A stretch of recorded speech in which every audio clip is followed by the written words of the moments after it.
He called the cops on a suspicious black man, but when the officers arrived, they were the ones who got the shock of their lives. It was a warm afternoon in Brookfield, Indiana, the kind where people watered their lawns, kids rode their bikes, and neighbors casually waved at each other from their porches. Howard Caldwell, 67, had lived on Sycamore Lane for nearly 4 decades. He knew every car that passed, every jogger that ran their usual route, and every single neighbor by name. So when he spotted a tall black man in a tailored suit standing in front of the vacant house across the street, his stomach tightened. He squinted through the window, watching. The man wasn't doing anything, just standing there, looking at the house like he was waiting for someone. But something about it didn't sit right with Howard. The house had been empty for months after the previous owner moved into a retirement home. No for sale sign. No moving trucks. Just this man, standing there like he owned the place. Howard reached for his phone and hesitated. Maybe the guy was lost. Maybe he was waiting for a realtor. But maybe, just maybe, he wasn't supposed to be there at all. He dialed 911. "Yeah, this is Howard Caldwell. I live over on Sycamore Lane. I'm looking out my window right now, and there's a suspicious man outside the vacant house across the street. Tall, black guy in a suit. I don't know what he's up to, but he's just standing there." The dispatcher asked if the man was trying to break in. Howard admitted that he wasn't. "Well, no, but it just doesn't look right. This is a quiet neighborhood. We don't get strangers just hanging around." The dispatcher said they'd send an officer to check it out. Howard hung up, keeping his eyes locked on the man. A part of him wondered if he was overreacting. But another part of him, the part that had always believed he could tell when something was off, felt sure he'd done the right thing. 5 minutes later, the distant sound of police sirens cut through the suburban calm. 2 squad cars turned onto Sycamore Lane, slowing as they approached the house.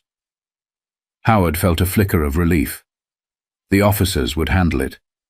But something about the way the man stood his ground, calm, unbothered, made Howard uneasy. Most people would have looked nervous by now, maybe even tried to leave. Not this guy. He just waited.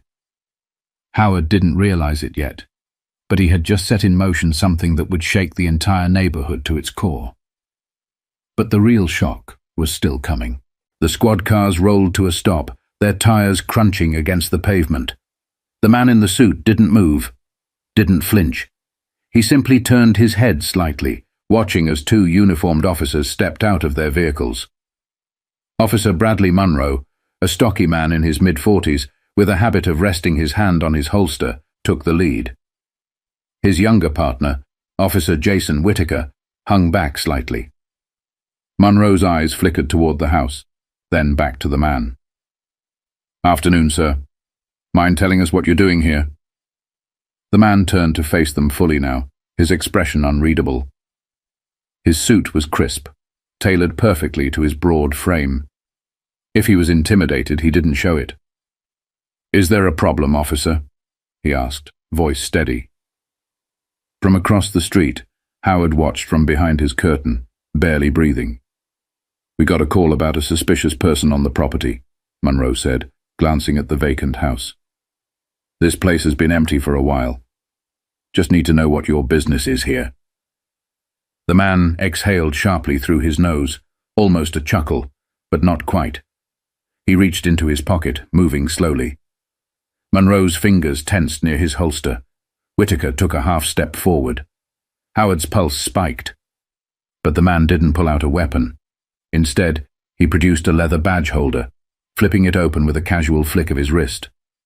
The gold emblem inside caught the sunlight. "My name is Leonard Briggs. I'm the new chief of police for this town." Silence. The neighborhood noise, the hum of lawnmowers, the distant chatter of kids, seemed to vanish.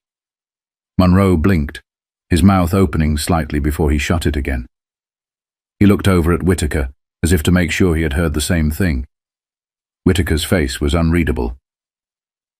"Wait a minute." Munro cleared his throat. "Chief Briggs?" Leonard nodded once. That's right. Just got here a week ago. Was planning to introduce myself at the station later today. Whitaker's posture changed instantly. His hands, which had been hovering near his belt, now relaxed at his sides. Howard's grip tightened on the curtain. Sir, we weren't aware. Munro started, his voice faltering. You weren't aware? Leonard repeated, his tone neutral but laced with something else. Munro glanced around, suddenly hyper-aware of the growing number of neighbors stepping out onto their porches.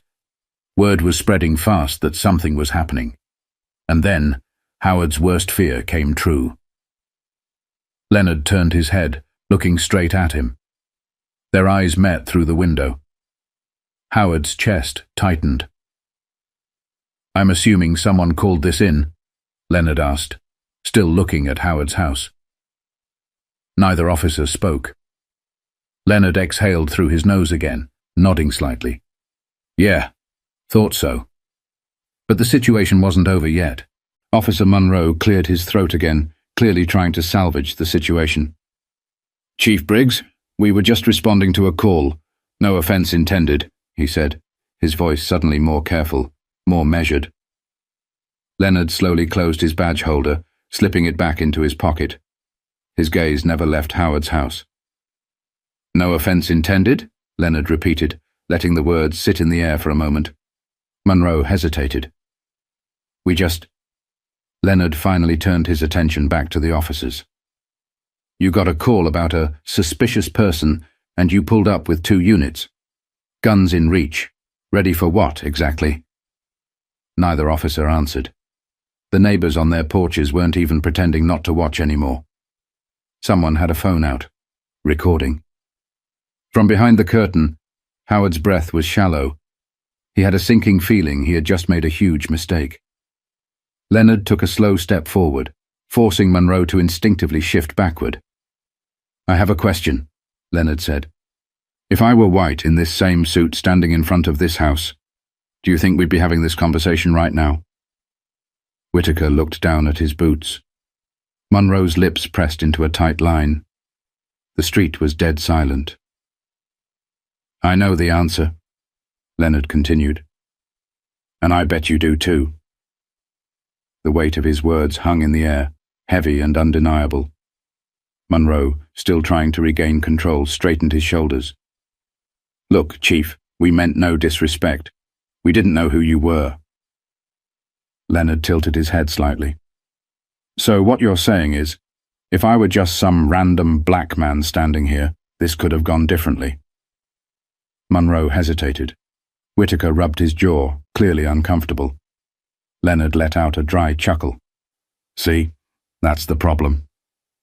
Howard felt sick. He had lived in this neighborhood for 37 years.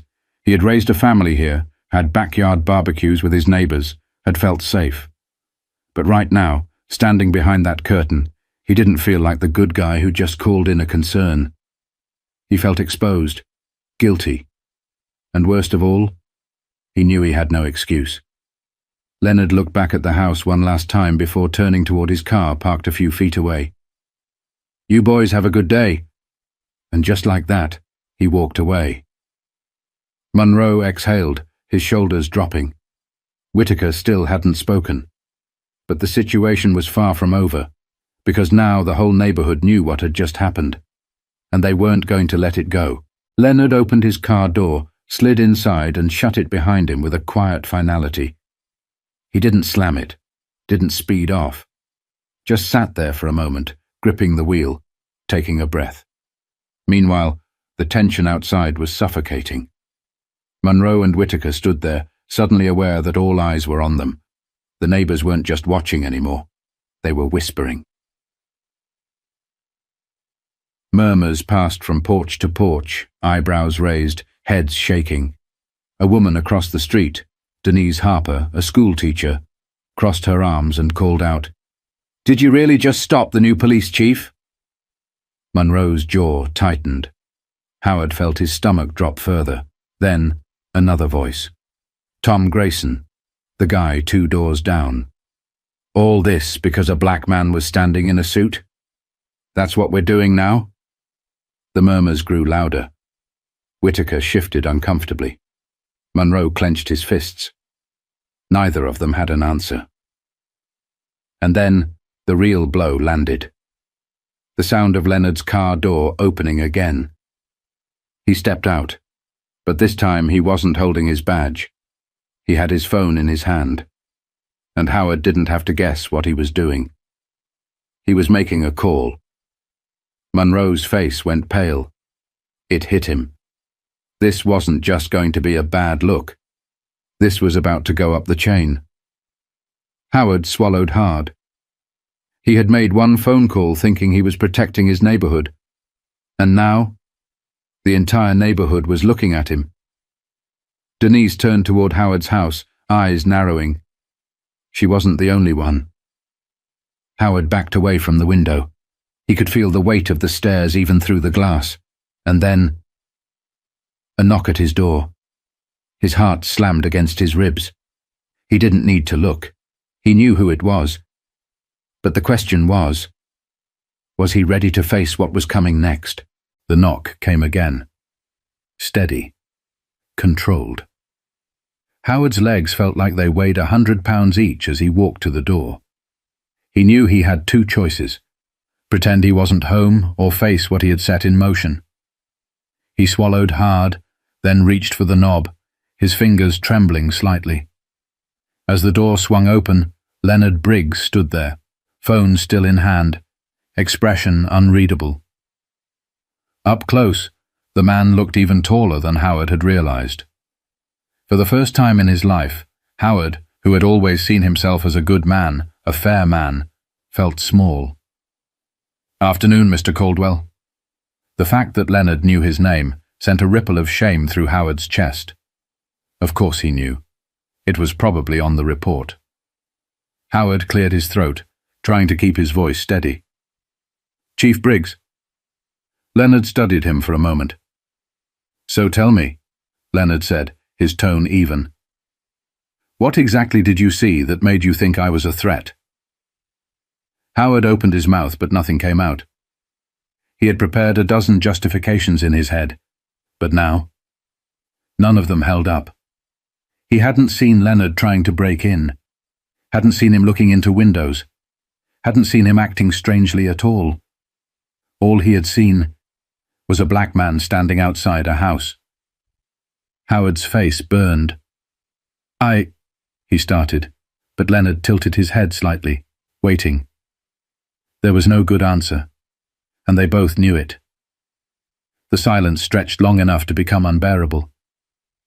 Howard dropped his gaze.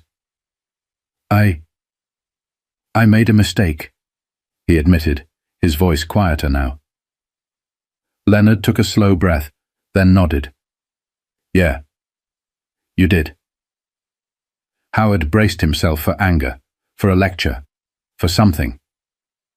But instead, Leonard just stood there for another moment watching him. And somehow, that felt worse. Finally, Leonard slipped his phone into his pocket.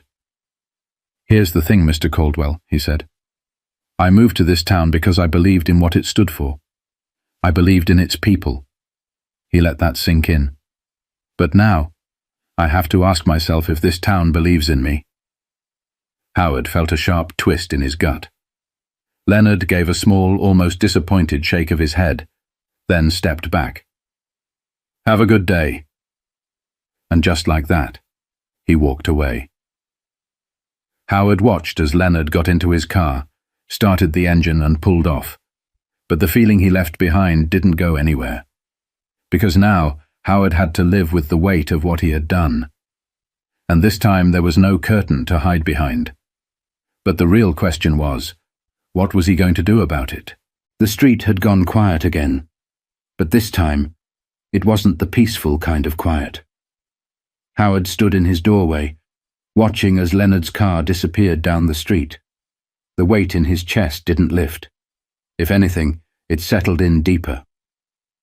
Across the road, neighbors were still watching him. Some shook their heads before heading back inside. Others just stared, their expressions unreadable. Howard felt it. The shift.